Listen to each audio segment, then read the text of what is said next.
Hello दोस्तों, welcome to asset compounders once again. And चलिए आज एक इंपॉर्टेंट टर्म को समझते हैं हम लोग, जो कि रिलेटेड है स्टॉक मार्केट से।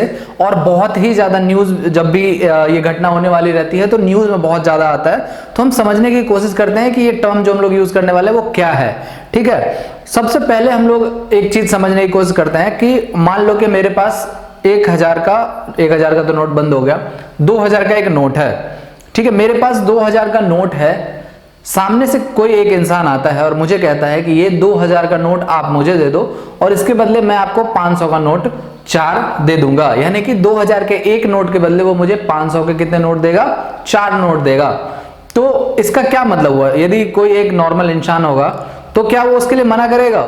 नहीं करेगा, दे देगा। यदि उसके पास 2000 का नोट होगा तो उसे कोई इंपैक्ट नहीं पड़ता, क्योंकि 2000 का जो वैल्यू है वो 2000 का वैल्यू उसके पास रखा हुआ है। और 500 का जो 4 नोट है वो कितना है? उसका वैल्यू 2000 है, और 2000 का जो एक नोट है उसका भी वैल्यू 2000 है। लेकिन यदि किसी इन्वेस्टर या ट्रेडर से ये चीज पूछेगा तो उसके लिए कैलकुलेशन थोड़ा सा अलग होता है। तो आज जिस टॉपिक के बारे में हम लोग बात करने जा रहे हैं वो टॉपिक है क्या?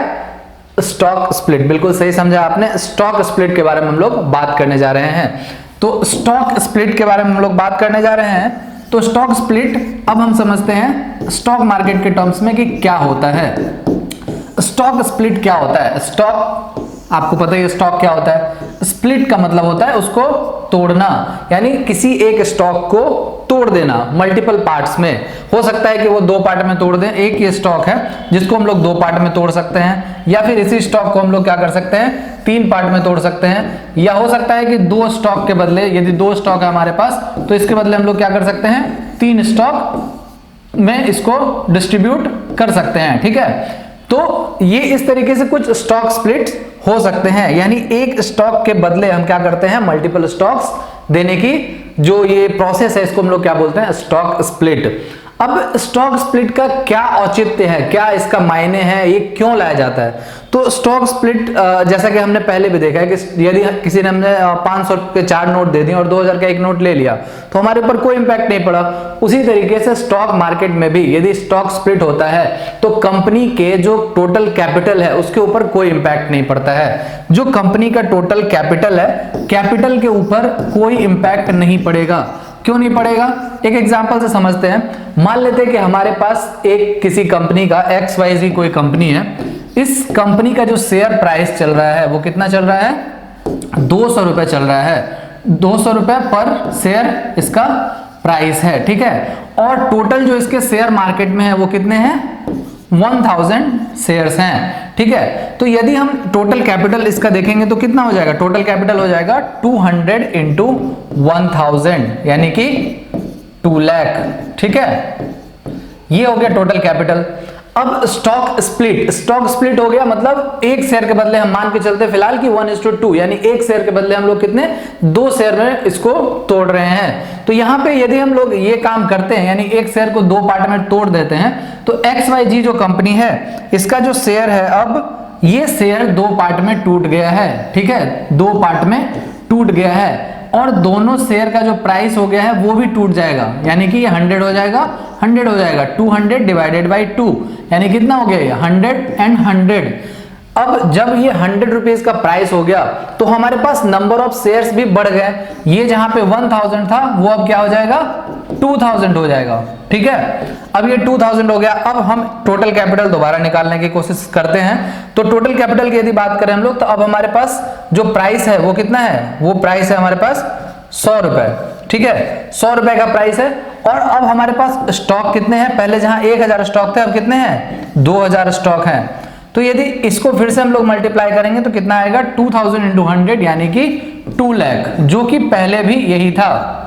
ठीक है, तो ये दोनों क्या है? इक्वल है। तो मार्केट कैपिटलाइजेशन पे कोई फर्क नहीं पड़ता है। तो पहली चीज तो हमें यही समझनी है कि मार्केट कैपिटलाइजेशन पे कोई फर्क नहीं पड़ता है यदि स्टॉक स्प्लिट होता है। तो स्टॉक स्प्लिट क्यों लाते हैं, कंपनी क्यों लाते हैं, या स्टॉक स्प्लिट मार्केट में क्यों आता है? तो इसके कुछ रीजंस हैं। सबसे पहला जो रीजन है और सबसे इंपॉर्टेंट जो रीजन है वो है साइकोलॉजिकल रीजन, यानी कि साइकोलॉजी के तहत हम लोग इसको काम करते हैं। कंपनी को लगता है, कंपनी को यदि अपने शेयर को एनालिसिस करता है उसे बहुत सारी चीजें फील हो सकती हैं। जैसे पहली चीज कि कंपनी का जो ये शेयर है वो क्या है, ओवर वैल्यूड है।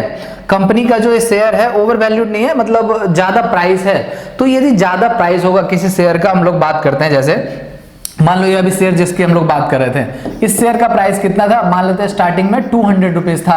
अब क्या हुआ, स्टॉक का ये प्राइस बढ़ते बढ़ते बढ़ते बढ़ते मान के चलते हैं, एक ऐसे ही मान लेते हैं 2000 हो गया। अब जब ये 2000 हो गया तो बहुत सारे ऐसे लोग होंगे जो इसको क्या समझेंगे कि ये अफोर्डेबल नहीं है। क्या नहीं है, अफोर्डेबल नहीं है हमारे लिए। जैसे एक आम रिटेल इन्वेस्टर की बात करें हम लोग, तो वो सोचते हैं 200 रुपए या 300 रुपए तक के शेयर को या 500 रुपए तक के शेयर को हम लोग खरीद सकते हैं, बट इसका प्राइस क्या हो गया, 2000 हो गया। तो यहाँ पे ये अफोर्डेबिलिटी इसकी क्या हो गई, कम हो गई। तो ऐसे बहुत सारे रिटेल इन्वेस्टर्स होंगे जो इसके अंदर इन्वेस्टमेंट करने से बचेंगे, देखेंगे ही नहीं इसकी तरफ, क्योंकि ये क्या है, बहुत ज्यादा महंगा शेयर है।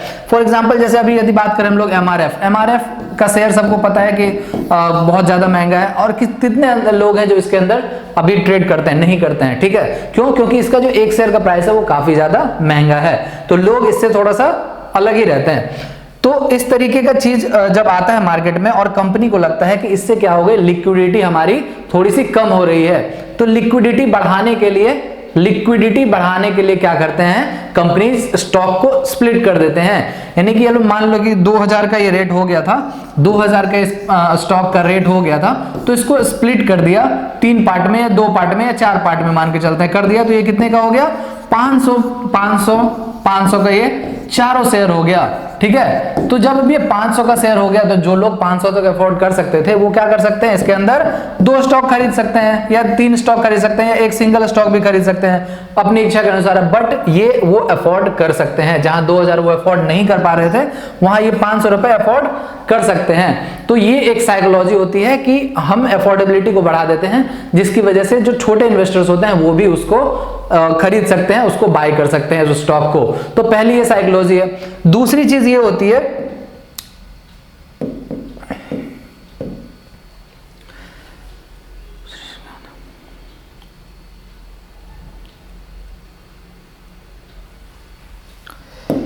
दूसरा बेनिफिट क्या होता है स्टॉक स्प्लिट का।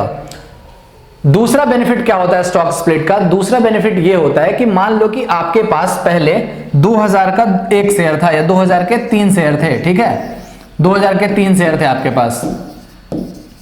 अब ये क्या हुआ, 4 पार्ट में स्प्लिट हो गया, तो ये 500 के कितने शेयर हो जाएंगे, 2000 को यदि हम लोग 4 पार्ट में डिवाइड करेंगे तो एक शेयर कितने का हो जाएगा, 500 रुपए का एक शेयर हो जाएगा।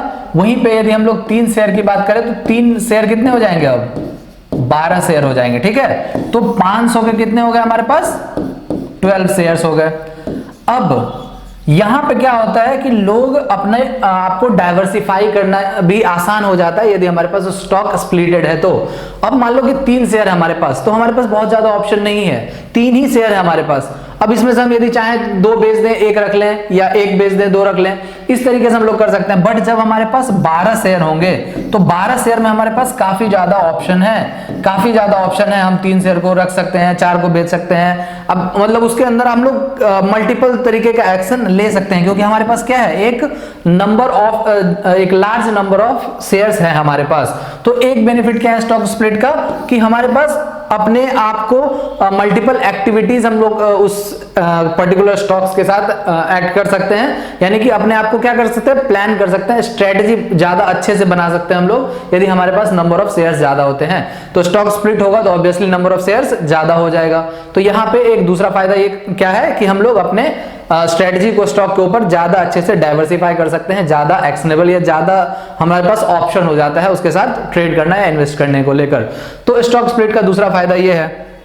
जो स्टॉक स्प्लिट होता है, स्टॉक स्प्लिट जनरली कैसे होता है, 1:2, यानी कि यदि 1 के बदले आपको बात करें तो 2 शेयर मिल जाते हैं, या 2 के बदले क्या हो जाते हैं, 3 शेयर मिल जाते हैं, या 1 के बदले 3 शेयर मिल जाते हैं। जनरली जो होता है यही पैटर्न होता है स्टॉक स्प्लिट का। यदि एक स्टॉक टूटेगा तो या तो 2 बनेगा, या फिर 2 स्टॉक के बदले 3 स्टॉक मिलेगा, या फिर 1 स्टॉक के बदले 3 स्टॉक मिलेगा। तो ये कुछ कॉमन पैटर्न्स हैं या कॉमन स्प्लिट्स हैं जो कि मार्केट के अंदर आपको देखने को मिल जाएगा। अब स्प्लिट होने के बाद क्या इंपैक्ट पड़ता है, प्राइस के ऊपर क्या इंपैक्ट पड़ता है, उस चीज को समझने की कोशिश हम लोग करते हैं। तो इसके लिए फिर से साइकोलॉजी के ऊपर आएंगे हम लोग। अब मान लो कि 2000 का शेयर प्राइस जो था, जो हम लोग बात कर रहे थे पहले कि 2000 का एक शेयर प्राइस है, एक स्टॉक का 2000 का शेयर प्राइस है, ठीक है। अब इसके बढ़ने के चांसेस ज्यादा हैं या कम है, या जो बशर्ते इसके बदले जो 500 का शेयर आया है उसके बढ़ने के चांसेस ज्यादा हैं। तो इस चीज को समझते हैं। 2000 में जो इन्वेस्ट करने वाले लोग हैं वो लिमिटेड लोग हैं, 2000 अफोर्ड करने वाले लोग लिमिटेड है, बट 500 का अफोर्ड करने वाले कंपैरेटिवली ज्यादा नंबर ऑफ इन्वेस्टर या ट्रेडर्स होंगे। तो इस केस में क्या होगा कि लोग ज्यादा से ज्यादा 500 वाले शेयर की तरफ जाएंगे। ऐसा कोई जरूरी नहीं है कि मैं जो बोल रहा हूं वो एकदम सटीक बात है और 500 का शेयर होगा तो ऊपर ही भागेगा, लेकिन एक मेंटेलिटी होती है कि ये 500 का शेयर है तो हम इसको अफोर्ड कर सकते हैं, तो उसके अंदर ट्रेडिंग और इन्वेस्टमेंट के चांसेस जो होते हैं, चांसेस की बात कर रहा हूं मैं, वो ज्यादा हो जाता है। यदि एक अच्छा स्टॉक है तो उसके अंदर शेयर में ग्रोथ जरूर देखने को मिलेगा। तो यदि स्टॉक स्प्लिट होता है और 500 में मान के चलते हैं, इसी शेयर की बात करें हम लोग, तो 2000 का जब 500 हो जाता है तो शुरू में तो कैपिटलाइजेशन पे कोई फर्क नहीं पड़ा या ना स्टॉक पे कोई फर्क पड़ा। यदि किसी के पास 5 स्टॉक है, मान लो 2000 के 5 स्टॉक हैं, तो इसके पास टोटल कितना 10,000 का स्टॉक है। वहीं यदि 500 की बात करें तो 500 के कितना, ये 10,000 इसका टोटल वैल्यू है। यदि वही बात करें 500 का स्टॉक है तो इसके पास कितने स्टॉक हो जाएंगे, 20 स्टॉक्स हो जाएंगे, ठीक है। और यहाँ पे भी इसका वैल्यू कितना हो जाएगा, 10,000 हो जाएगा वैल्यू। तो यहाँ पे तो कोई फर्क नहीं पड़ा जो टोटल उसके पास वैल्यू है। बट स्टॉक स्प्लिट होने के बाद क्या हुआ कि नए इन्वेस्टर जो कहीं बाहर बैठे थे और वेट कर रहे थे कि ये कब कम दाम होगा तो मैं इसको खरीदूंगा, वो इसके अंदर इन्वेस्ट कर सकते हैं यदि कंपनी अच्छी है तो। इस बात को ध्यान रखिएगा, यदि कंपनी अच्छी है तो यदि कंपनी अच्छी है तो नए जो इन्वेस्टर हैं, 3-4 इन्वेस्टर बाहर बैठे हैं, उन्होंने भी क्या किया, इसके अंदर लगाया। तो जैसे ही उन्होंने बाय किया तो ये शेयर प्राइस क्या होगा, 500 से बढ़ के मान के चलते हैं कि 600 रुपए हो गया, 600 हो गया। तो यहाँ पे आपको बेनिफिट देखने को मिलेगा क्योंकि आपके पास 20 शेयर्स हैं, तो 600 इंटू 20 शेयर्स है हमारे पास, तो ये कितना हो गया, 12,000 हो गया, ठीक है। तो यहाँ पे 100 रुपीज के डिफरेंस पे क्या हुआ, आपको यहाँ पे बेनिफिट देखने को मिल गया कितना, 2000 का, ठीक है, 2000 का बेनिफिट देखने को मिल गया। तो इस तरीके से साइकोलॉजी काम करती है स्टॉक स्प्लिट के अंदर, और इसी रीजन से बहुत सारी कंपनीज जो है स्टॉक को स्प्लिट करती हैं। अब स्टॉक सिर्फ स्प्लिट नहीं होता है, इसका रिवर्स भी करते हैं बहुत सारी कंपनीज, इसका रिवर्स भी करती हैं।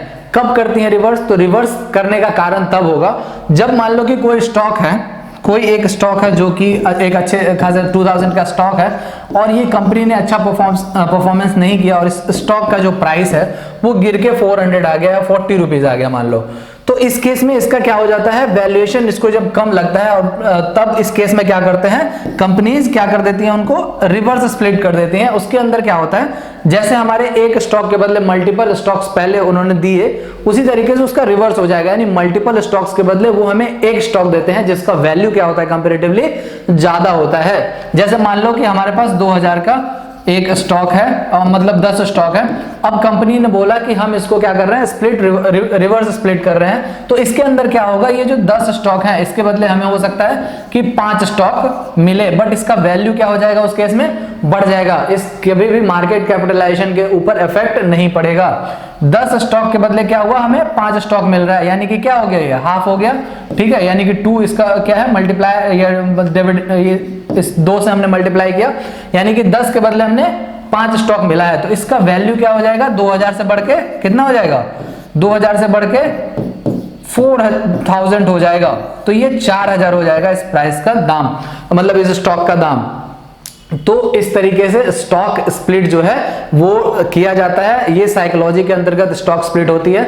इससे मार्केट कैपिटलाइजेशन पे कोई इंपैक्ट नहीं पड़ता है, ना आपके नेट वैल्यू जो आपके पास स्टॉक है उसकी वैल्यू पे कोई इंपैक्ट पड़ता है। जो इंपैक्ट पड़ता है टोटल इन्वेस्टर्स के माइंडसेट पे पड़ता है और इन्वेस्टर उसके ऊपर कैसा रिएक्ट करते हैं उसके ऊपर पड़ता है। यदि कंपनी अच्छा परफॉर्मेंस कर रही है तो यदि स्प्लिटेड स्टॉक अच्छा परफॉर्म करती है तो आपको जरूर बेनिफिट होगा, क्योंकि रीजन इसका क्या है कि अफोर्डेबिलिटी, सबसे बड़ा जो रीजन है अफोर्डेबिलिटी, एक आम रिटेलर भी उसके अंदर इन्वेस्ट कर सकता है, उसकी वजह से उसका जो शेयर प्राइस है वो ऊपर जा सकता है, उस केस में आपको बेनिफिट हो सकता है। और इसका रिवर्स भी, स्प्लिट का रिवर्स भी करती है बहुत सारी कंपनीज, ठीक है। अभी जैसे ये वॉरेन बफेट का जो कंपनी है हाथवे जो कंपनी है, इसका आज तक भी स्टॉक स्प्लिट नहीं हुआ, एक बार भी इसका स्टॉक स्प्लिट नहीं हुआ है। जब स्टॉक स्प्लिट नहीं होता है तो उसका क्या क्या इंपैक्ट होता है वो हम लोग देखेंगे। जैसे एक इंपैक्ट क्या होता है कि जो बिड एंड आस्क डिफरेंस होता है वो काफी ज्यादा हो जाता है। यदि प्राइस इसका बहुत ज्यादा रहेगा, किसी भी कंपनी के स्टॉक का यदि प्राइस ज्यादा रहता है तो बिड आस्क डिफरेंस भी ज्यादा रहता है। तो जैसे अभी